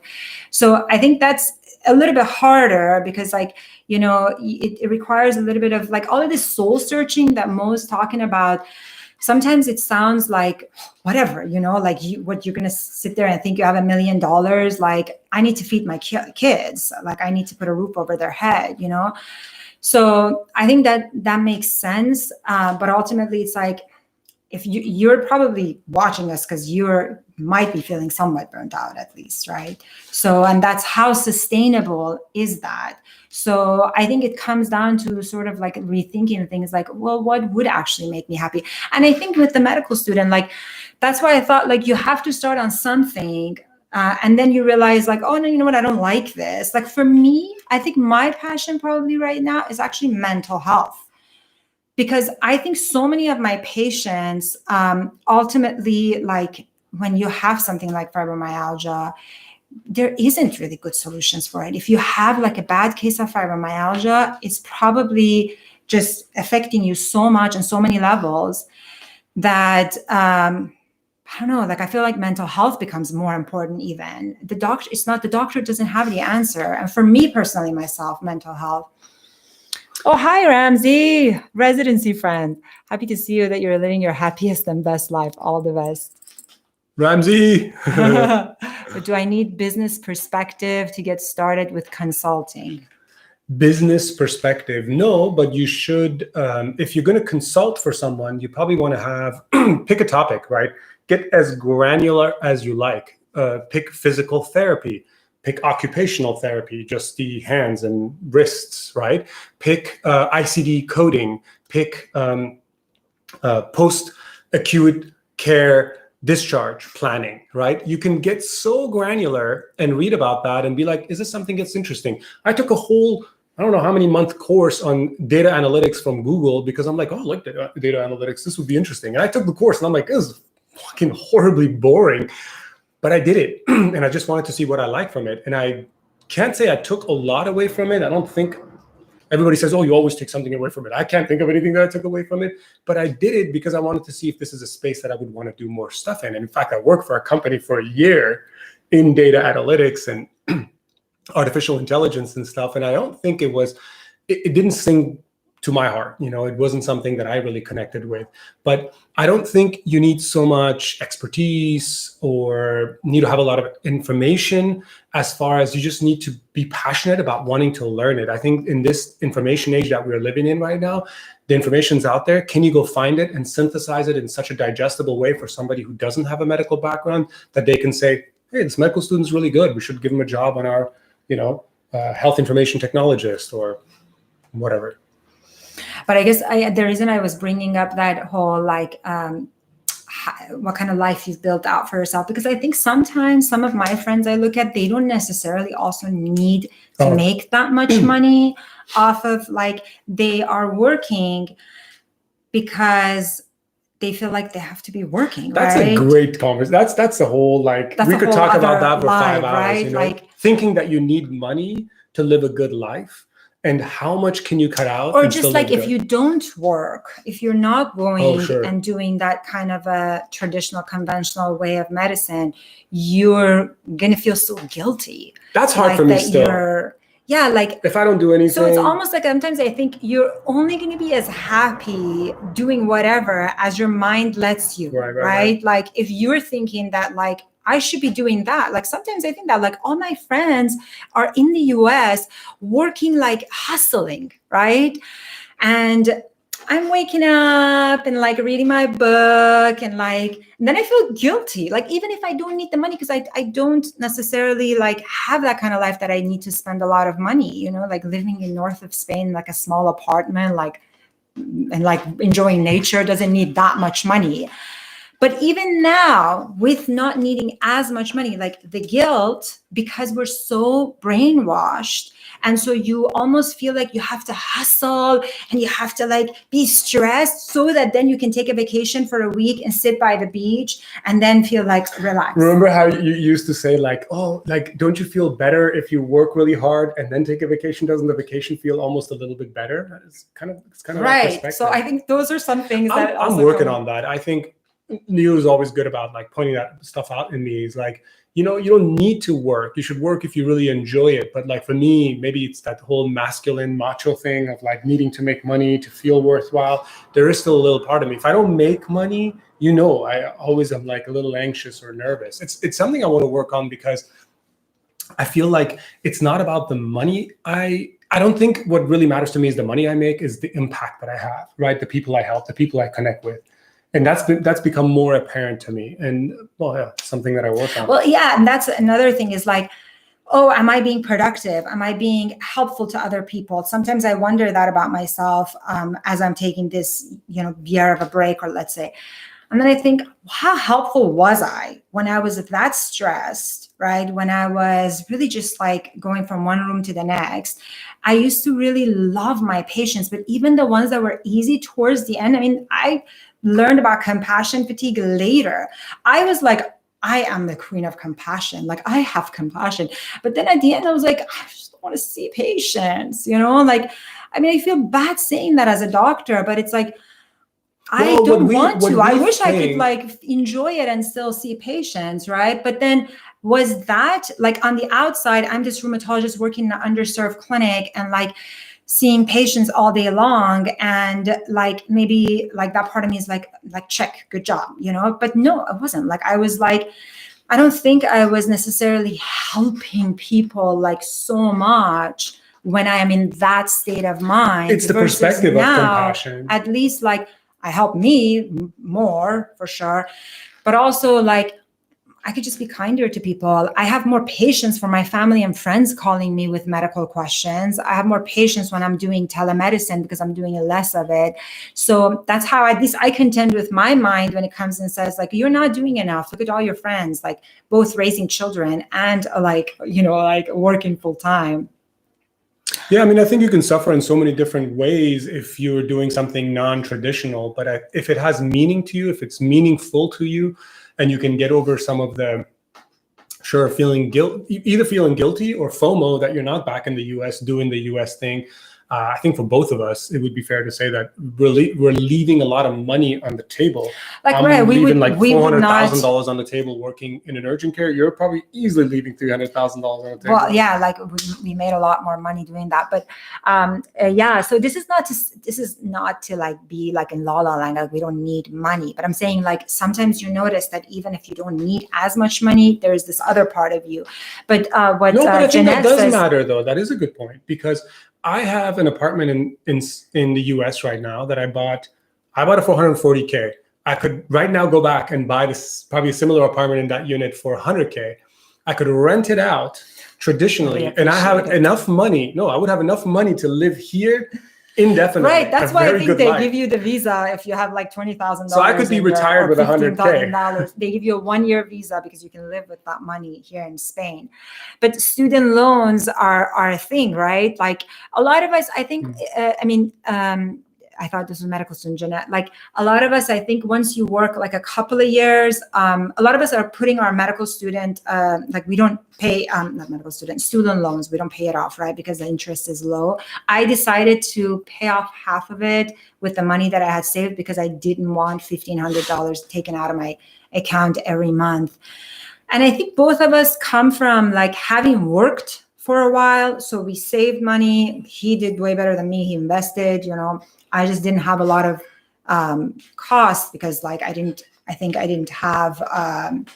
buy a house. I didn't have the mortgage and all of that. But I think that it's, even if you have all of that, even if you have kids and the mortgage and all of that, it just depends. Like, I think if it's sustainable and you're doing it and you're still enjoying it, you could probably still convert it to like, let's say, remote work.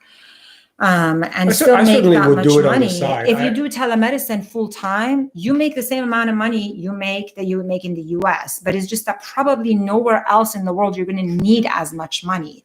And probably you're not going to leave to be remote with Right. a family.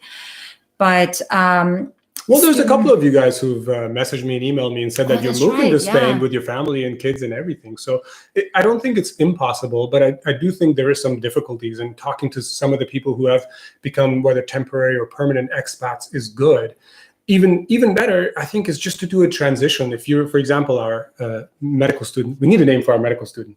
For our medical student here, Annie, because it says anonymous. Annie. I think. But if it's a male. Annie can benefit from, even right now in medical school, starting to think about what Annie could do to make some money. So she could put up some ads of things that she could offer, education, work, whatever it is, just to try it out. It's kind of this stepwise approach before you even drop out of medical school or decide to not continue. And for somebody like Jody, it would be like, hey, I'm just going to start this little telemedicine on the side. I might be working for Kaiser, I might be doing this, but I'll just do this on the side and see if it gains traction, throw it out and see if it floats, as they say. So why not? Kim says, do you offer coaching call to nurse practitioners as well? I generally don't. So usually I reserve it for physicians. If you feel like you're a good candidate, I also charge a lot. I charge $5,000 for 6 months ongoing, as much time as you want with me every day if you want. And then I think I just bumped up my rate. So I'm $300 for half an hour. If you feel like the stuff that I do is really beneficial to you and you are on that same trajectory, by all means do it. But I usually don't. I usually do it mostly with physicians because I think, well, it depends on what state you're in. If you're in Oregon, for example, as a nurse practitioner, you have all the same rights and you can open your own practice and do all the same stuff as a physician. So you're a good candidate. But most of the questions that we would have, like when I met Mo or before I met Mo, because I was like reading his blog and I remember like, I felt like I was stalking him, but I was going to email him once and be like, dude, you're so generous. There's so much information on his blogs about everything that he's done, from like buying a house in another country, cost of living, buying a car, buying a car now that we bought a little car, or like telemedicine, insurance, like EMR, all of these things you could probably find in his blog. And even like, a question. Yeah, Kim, I think questions. Definitely send me an email. Go to my website, send me an email. I have a bunch of emails that I get every single day. And if I have the time, I will usually leave you a voicemail. I just do a voice recording and upload it to you. I'll also get back to you if I can, but also go on the website. There's so much content on there. I have written over 1,000 posts. And then there is information. Who was it that asked about, I think it was the medical student, about like, what are some other things that you can do? Oh my God. I think Mo has written a lot about posts. Like all these different careers. So many things you can do with a medical license, without a medical license, as a medical student, as a resident, as a nurse, as a medical assistant. I have stuff on medical assistant. Remember, for a while, I was trying to get my medical assistant's degree. And if you search for it, and you can't find it and you email him, he's really good, helpful with that stuff. So you don't have to sign up. This is like, I think the coaching thing is because if you really, really want to start something really niche and you are like, I want somebody helping me every step of the way. Or I'll tell you why I started the coaching thing. I actually started the coaching thing because I was posting so much about my medical board investigation back in 2017 and 2018. I ended up getting a 30-day license suspension by the Oregon Medical Board. And when I was writing about that, so many physicians reached out to me and told me their own experience, and they wanted to ask me questions. And I was going back and forth and having these conversations, some really shitty stuff that has happened to these people, and some physicians who've done some really shitty stuff too. So look, and if you want to know what has happened to Mo, you can also look it's all on the website too. And I started working with these guys just for free. I was talking to them, and then I started realizing it was affecting me negatively because it was so much stuff for me to bear. And so I started charging money. And I think that's how my coaching started. And then people are like, hey, why don't I do what you're doing? I want to do consulting. I want to have my own health coaching. I want to do my telemedicine. And so that's kind of how it evolved to what it is right now. And it's a way, honestly, I keep the price up so that I don't do too much of it. So that people don't. So that you don't buy it, because I'm enjoying my time here and I'm trying to work less, which is working a little bit, but not that well. Yeah. What else? Is there any other questions? Yeah, guys, shoot your questions out. But I'll tell you a little bit about everything that I'm doing right now. I kind of like my work schedule that's been working out really good for me. I have to get some water because it's like an inferno here right now. Probably what's working really good for me is to have a way to work for a company that's willing to have me be a per diem for them. So whether it's telemedicine, whether it's like data science work, clinical data work, and that gives me a little bit of a base pay where I feel comfortable and safe to explore and do other stuff. And then, as Annie, our medical student, just asked, I just explore. I find something that interests me, and I pull the string. I try to unravel it, see if I can make a business of it. I have all these websites that I have bought where I'm like, oh, I could create this content. I could create that content. And all of it's paid off. I sell courses online on my website, and I charge $500 for them. So there's always something that you can figure out to monetize it. For me right now, it's selling the courses, doing the coaching, doing telemedicine. All of that has been a good source of income for me. But to be honest, it's a lot more money that I need.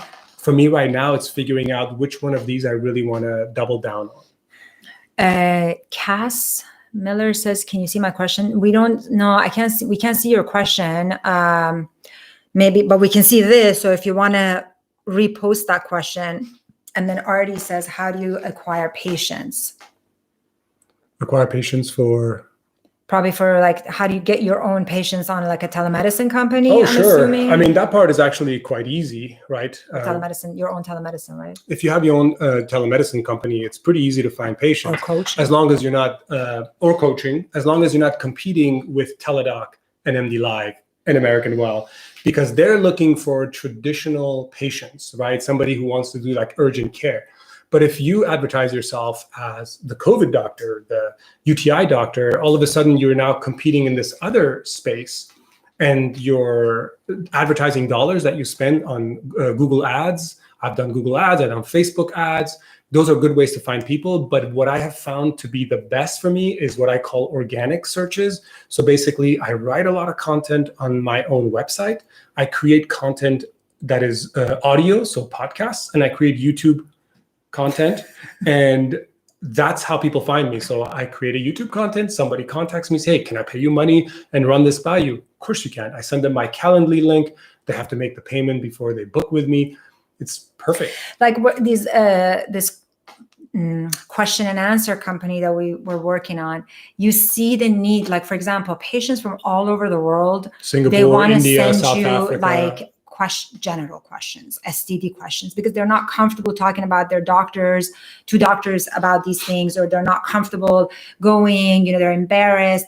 And so like Mo had a idea for some time to do like a, just a website for that. Like, what were you calling it? Genital issues or whatever. Genitaldoctor.com or something. Like I think the idea of getting patients, and this is only, I'm saying this because I've been like watching Mo for a while, is, I think just being niche more in what you're being doing. niche, because then you can be really good at it. Like if I knew, let's say I developed rheumatoid arthritis later in my life, and I knew that Nilu as a rheumatologist has her own private practice and only deals with rheum. Well, think about it. Me, I'm 44, active, exercising. I really want to go to her, and I want her to be selective. I want her to say, hey, Mo, I'll give you a 15-minute introductory session where you can tell me what it is you're looking for in this ongoing relationship, and I can tell you if I can be your physician. And I still would need you to have your own rheumatologist, but I can certainly guide you to help you to have the most amount of functionality, to have the least amount of pain, to have the least amount of side effects from medications, whatever it is.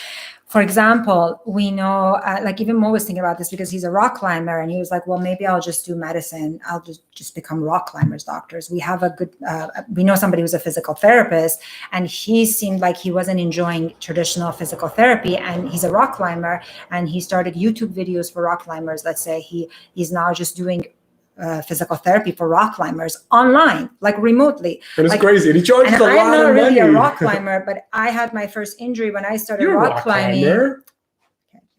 When I started rock climbing with Mo, so then I connected with him, and then now that I had my knee injury, not from rock climbing, from jumping over a fire, I connected with him again, and this is all remote work. Like he charges $160 for an hour session. So even as a PT, if you can do PT remotely, you could probably do medicine remotely. But I think in answer to Artie's question, I was going to ask you, are there any ways besides writing your own content, maybe YouTube, like trying to gather like people to say, oh, this is my niche, this is what I'm interested in? Is there any other way, Sure. like some website, some advertisement or something where you can... You can certainly advertise. So you can create an advertising campaign. You can hire people who will do the advertising campaign for you. But you can also just, honestly, one of the easiest things, reach out to clinics. Like, let's say you're located in Indiana. I don't know, where are you located? Doesn't say. So let's say you're located in Los Angeles. There's 1,000 clinics that have patients, and they're overwhelmed because they're insurance based. And so you can call those companies, you can call those clinics and say, hey, this is what I offer. If you have patients where you're overwhelmed, I'm happy to see them for you. If you want to offer some telemedicine services for pediatrics, call pediatric companies, call pediatric clinics, call family medicine clinics, and you can just offer your services. And if somebody's willing to pay cash, do it. I think one of the number one biggest problems is all of you guys, when you first start out your practice, you're going to charge way too little. And what's going to happen is the people who believe that they get more value by paying more will not see you. I charge $500 for my visits now for my health coaching brand. And the reason I charge $500 is because I want somebody who believes they're going to get $500 worth of value in 1 hour of time with me. And if I can't deliver that, I don't want to do that work. I want to be able to give somebody $500 worth of time. And one of the things that Mo always tells me with rheumatology, which I haven't done any of these like coaching or anything like that because I don't want to right now. But like, for example, let's say you're interested more in like nutrition. And related to, like, I know I was interested in mental health, right? Well, you did integrative medicine. I did integrative medicine, but like, let's say that most of rheumatologists practicing are going to have like whatever, 20 minutes, 15 minutes, 30 minutes at most with patients. They're not going to be able to sit there and do the nutrition, right? Maybe you can, if you call around, if you just put the word out there, it's amazing what happens. Like in this past few years that I stopped doing rheumatology, like traditional rheumatology, I had, for example, a previous rheumatologist call me and say, hey, can you just do some days, like 2 days of the month for me, right? Like, and so whatever I wanted, because he really needed it. And so if you just put the word out there, but what I was saying is that, let's say you're like, I'm actually interested in that piece. So if you want to send those patients that you're seeing, but you don't want to do the diet, or you don't want to do the lifestyle, you don't want to do side effects of medications in details, was it Peter Attia? Or who was it, like that this doctor has like statisticians like doing the work of like bringing up the data and like summarizing it and giving it to him, and then he basically, this is like he doesn't necessarily like give medications. No, Dr. Attia is like a longevity physician. He works with patients. Like, I wasn't blown away by all the different ways that you can actually still be a doctor and you still find meaning in your work, but find some part of it that you like and not do the other things that you don't like. Ramsey says, can you practice telemedicine for US patients from Spain? And if so, how does that work with licensing and medical boards?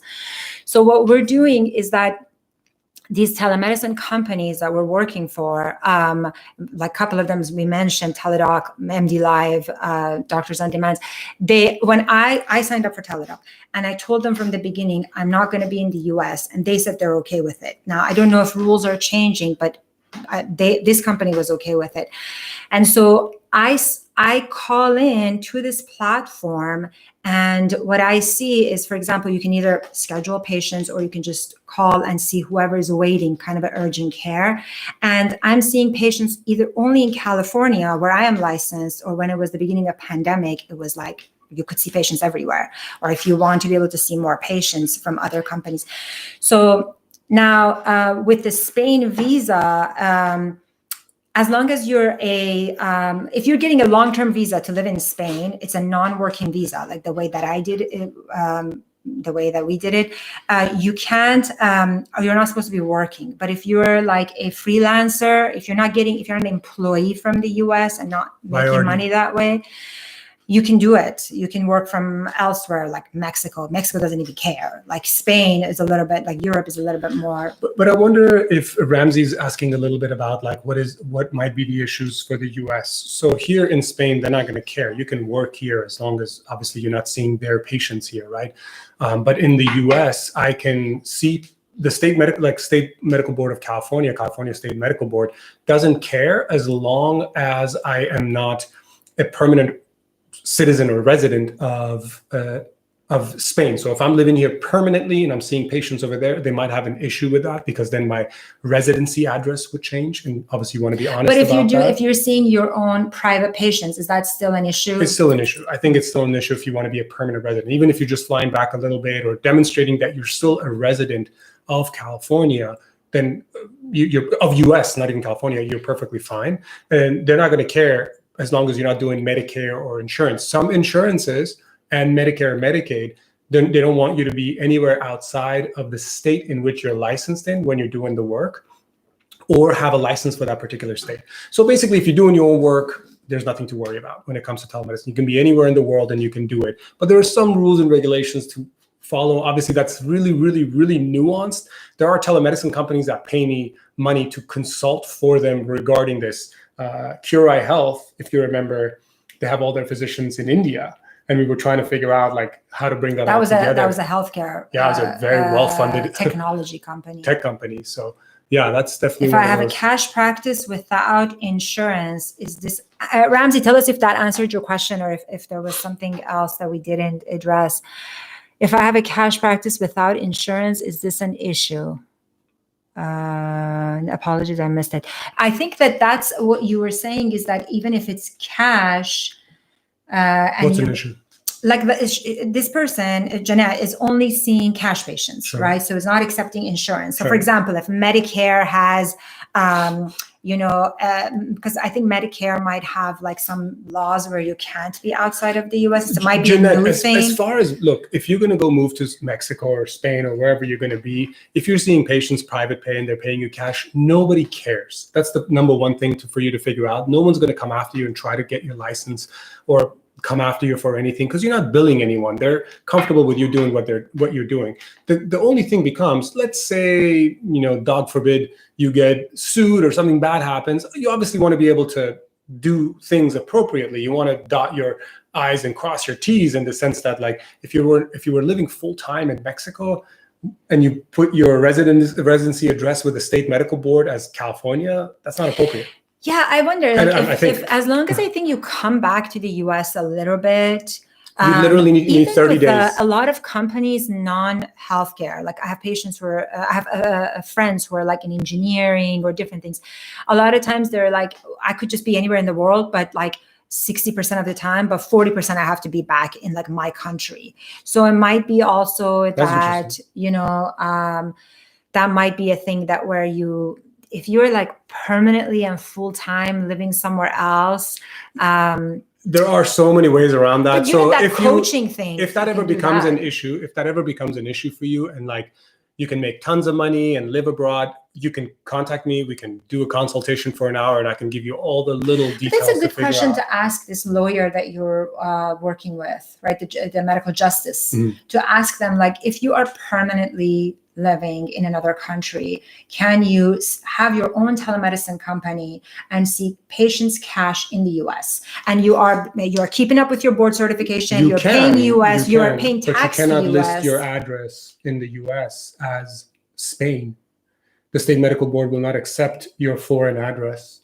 You need to have an address on file. What if you put like your mom's or your PO box? They're asking for where you're living. They ask two addresses. They ask where you're living and what's your business address, what's your mailing address, and what's your living address.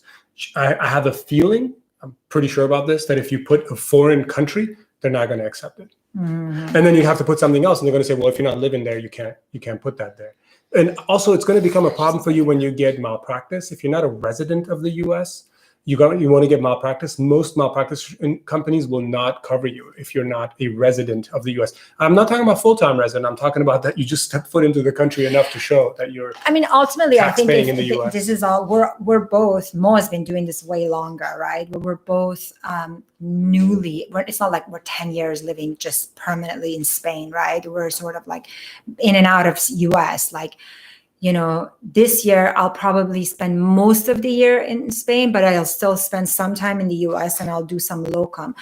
But I think that both of us were thinking, if we really love to stay in another country, like let's say we really want to be in Spain, I don't think that I wouldn't like to make my money in the US and then just work remotely and live here. I personally think that I would want to get integrated into the society and see if I can get my medical license here, or do it, just think of a different way. Maybe that would be a different live we'll do when we have that figured out. But I think at the moment it's more that you are just thinking about like a break somewhat, and something that you can do at least for a couple of years, until you're like, if you're burnt out. But Mo has been doing this for more than a couple of years. Yeah, and one of my clients recently actually hired me to work this out exactly. He has a very successful subspecialty pediatric practice, and he wants to move for a couple of years back to his home country. And we came up with some really clever ways for him to maintain the telemedicine part of his company and even the physical one and be away. And that's kind of one of the things. You got to find some good attorneys and some good people who are knowledgeable in this space to be able to run this by them so that you can give. But goes to show the fact that I told the telemedicine company that I'm going to be in Spain, and they said, that's fine, wherever you're going to be, it's fine. Another telerheumatology company contacted me. I ended up not wanting to work with them, but they literally, their pitch to me was, our CEO is working from like Latin America. So, and this is like, you can like search them and find it's a legitimate telemedicine company, telerheumatology company. Well, actually, it's a telemedicine that are expanding to do rheumatology. So it can't be obviously illegal, right? Even if you were to permanently live somewhere else. But there's probably ways of finding out exactly, like in terms of like taxes, these kind of things. Right now, and if you want to find out about that, you can check. I've written about taxes. I've written about residency rules on my website. Go to digitalnomadphysician.com, and you can search that: residency, taxes, foreign residency, expat. Use those keywords, and you're going to come across many articles that I've written. And I have usually with these articles, I have a lot of links to attorney blog posts, attorneys' contents that they have written, where you can just kind of research it for yourself and then contact these attorneys. I have like maybe 3 attorneys that I work with regularly, where I send them messages, and I've paid money to these people too. But the other format that we mentioned, sort of like not entering a patient-doctor relationship, where you're answering questions or coaching, or this platform that we're working on, where you're answering questions, you are reading an image that a patient sends you and say, it looks like, based on everything that I see, this is probably what's going on, but this is what I would tell my patients. So you're giving general information that you can do, from anywhere, right? Like I can be in the US and see and do that for people in Africa, right? And help them, or I can be here and do it for people the physician coaching clients that I have who are really interested in this space. Initially, they thought, I can only do this with customers in the US, but it's like, why? Like, most of the people in the US have the resources, but the people abroad who also have a lot of money, who don't have this access, they're the ones who are going to be your best clients. And I think the marketing is sometimes hard to figure out, but not these days, not with globalization. It's so easy to find great marketers for any kind of country that you can think of. I think probably a barrier to, like, I know somebody like me, and I know I have friends like me, especially in women, it's more like that, is that coming up with all of these things, like, it seems kind of daunting, like, I have to come up with my own coaching where I'm not entering a patient-doctor relationship, and how is it going to be like, it seems like at least some men that I know are more entrepreneurial. And I think so for that reason is something that, if you really research Mo's blog, or just sign up with somebody that can help you through that process. But then now that I've been with Mo for a few years and I see that he's doing it, I'm like, it's not that hard. and you just need some guidance. And then the reward is a lot, like working with these companies. At the end, when you create what you want, right now I'm working with a company where I'm answering questions, and I don't make that much money. Although apparently there is a doctor on this website where you answer a question, you make something like $15, $12 or whatever. And the guy was doing it full time and making like $300,000 a year. There's a lot of experts. I made like $2,000 a month, like that's as much as, because I'm doing it like an hour a day or something. But it's rewarding and it's stress-free. For me, at least it was stress-free, like I didn't have to worry so much about like, oh my God, like I'm just like genuinely like, oh yeah, this poor person is like somewhere in the world and is not comfortable going to the doctor, or doesn't have access to the doctor, and is just wondering like, oh, how bad is this? Should I actually go see a doctor? Or like showing us like a picture of a rash. So that's just a different style. Yeah. Nice. It's time to open these windows. I'm melting away. So guys, it's so hot here, guys. It's so hot in here. Because if we have the window closed for you guys, so that the window open wouldn't help either, because it's so sunny outside right now. If there is a last question, we'll take it. Otherwise, we should do this again. It was fun, right? It's fun, yeah. It's a little nerve-wracking before you started. Yeah, we were nervous, and maybe not in the heat. Hasta luego, guys. Enjoy. Thank you for joining us. Hope to see you soon. Yeah. Bye, guys.